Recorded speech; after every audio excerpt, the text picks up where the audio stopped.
Hey everyone, in this video, I'll show you how to round the corners of an image and add stylish borders in Canva.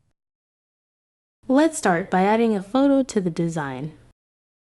You'll notice sharp 90-degree corners. To soften them, look for the corner rounding option in the toolbar. It looks like a square with rounded edges.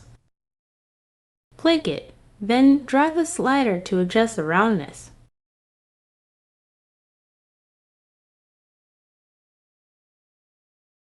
Next, let's add a border. Go to Border Style in the toolbar, choose a border style. Adjust the border thickness using the slider. Now, customize the border color. Click the color palette icon and pick a shade that complements your design. And that's it! Your image now has a clean, modern look. If this helped, leave a thumbs up and subscribe for more design tips. Happy designing!